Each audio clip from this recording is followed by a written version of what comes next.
The new version of you that you're trying to build is being haunted. It's systematically dismantled by a ghost that knows all of your passwords. And every single day, you are the one leaving the door open for it. You'll spend weeks feeling clear, making new choices, thinking new thoughts, and then one morning you wake up and the ghost is sitting in your chair. The old story is running again. We're going to look at the exact mechanism behind this oscillation, this brutal back and forth between who you were and who you are becoming. And understanding this system is the only way to finally change the locks. The reason that Ghost has so much power is simple. It lives on a superhighway. Decades of repeating the same thoughts, same emotional reactions, same behaviors have carved a massive 10-lane neural pathway in your brain. It's paved, it's lit, and it's fast. Your brain, which is fundamentally an energy conservation device, will always prefer the highway. The new story you're telling yourself, that's a dirt path you're trying to cut through a dense jungle with a machete.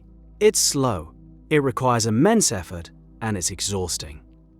Every time you're tired, stressed, or distracted, your brain glances at the two options. It sees a grueling trek through the jungle, or a smooth, effortless cruise down the highway of the old you. The choice is a matter of pure physics. It will always choose the path of least resistance. That's why the old habits return with such force. They are the system's energy-saving default setting. But the brain's preference for efficiency is only one half of the equation. The other half is happening below your neck, and it's far more persuasive. Your body is addicted to the chemical signature of your old story. It has become accustomed to a very specific cocktail of hormones and neurotransmitters.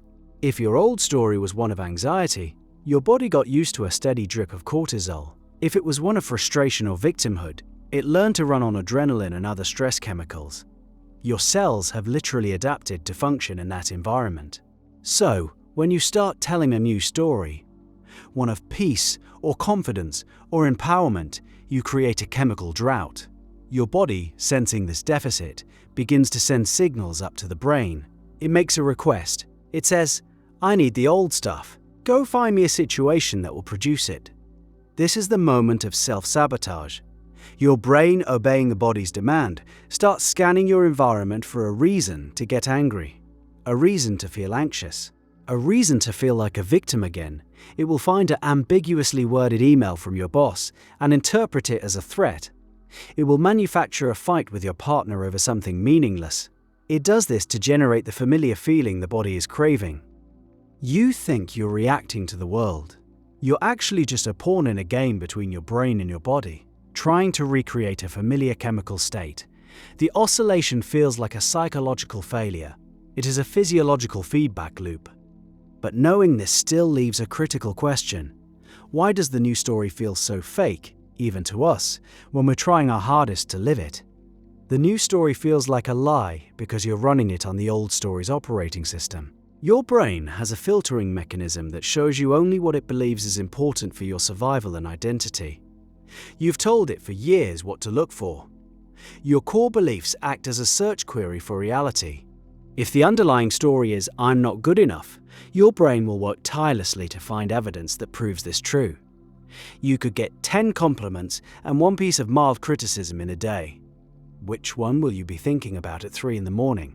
The criticism. It matches the query. Your brain holds it up and says, "See? I was right." The new story, the new identity feels fraudulent because it hasn't accumulated enough supporting data to overturn the old query. Each time you make a choice aligned with the new you, turning down the gossip, finishing the workout, speaking up in the meeting, you are feeding a piece of evidence into a new identity. At first, these votes are massively outnumbered. The old story has thousands, maybe millions of votes from a lifetime of repetition. The new story has a handful. This is why it feels like an uphill battle. You're fighting an entrenched political machine with a grassroots campaign, and this is also why simply trying to force positive thoughts so often makes the oscillation even worse. Trying to consciously suppress a thought makes it stronger. Tell yourself to think about anything you want, but whatever you do not think of a white bear. Your mind is now full of white bears. This is a well-documented psychological principle. When you try to force a new story on top of an old one without sufficient evidence, you create a state of intense internal conflict. Your conscious mind is shouting, "I am confident and successful," while your body is vibrating with the familiar chemistry of anxiety, and your subconscious is flagging the statement as a lie. That dissonance is stressful. It's cognitively expensive. And what does the brain do when it's stressed and tired? It defaults to the superhighway. The stress you create by trying to force the new belief actually triggers the craving for the familiar feelings of the old one. You push, the system pushes back harder. It's a perfect trap. The solution is to stop fighting a war of ideas and start fighting a war of evidence. You stop arguing with the old story. You just quietly, relentlessly start collecting data that makes it obsolete. You focus on the smallest possible action, the single vote. And there is a way to rig this election in your favor. A way to stop feeding the ghost entirely. You must change your mental diet. Every single thing you consume with your eyes and ears is a vote for an identity. The podcasts you listen to, the YouTube videos you watch, the music you play, the people you follow, the conversations you participate in. These are the raw materials your brain uses to construct your sense of self and your model of the world. You cannot build a new identity from the blueprints of the old one. If you are trying to become a calm and focused person, but your entire information diet consists of outrage politics, celebrity gossip, and true crime, you are feeding the ghost. You are sending your brain contradictory instructions. It's like trying to lose weight while eating nothing but cake. It will fail. Nostalgia is particularly dangerous here. Listening to the music you had on repeat during a difficult period of your life is not harmless. It is an act of chemical and neurological time travel. It reactivates the same pathways, the same emotional states. You are quite literally re-haunting yourself. The audit is simple. Go through your media consumption. For every item, ask, is this a vote for the person I am becoming, or a vote for the person I am leaving behind? Unsubscribe, unfollow, mute, change the station. This can feel ruthless. Critics might call it avoidance, a failure to deal with triggers. They would be right if the goal was to become a stoic master who is immune to all influence. The goal is construction. You protect a sapling from a hurricane in a way you would not protect a 100-year-old oak. You are in a temporary, crucial phase of building. You are creating a controlled environment where the new story can gather enough evidence to survive on its own. The oscillation between the old you and the new you never really stops. The waves just get smaller. The pull of the old story weakens over time from a gravitational force to a faint, occasional echo. It stops being the default.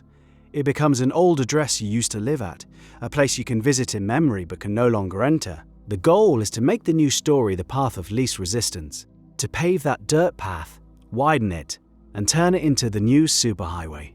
When that happens, living as the new you requires less energy than reverting to the old one. The physics of the system finally start working for you. The shift occurs when you stop treating this like a battle of wills, a war between two selves inside you. It is a system seeking equilibrium. That's all. You are not fighting a demon. You are just changing the settings on a thermostat. You are giving the system new inputs, new data, and new evidence until a different temperature becomes normal. The ghost of the old you never truly dies. It just gets a new job. It becomes the memory of a house you used to live in instead of the room you still sleep in. And this same process of shifting a system's equilibrium explains why our physical environments have more control over our focus than our willpower ever will, which is an entirely different kind of system to rig in your favor.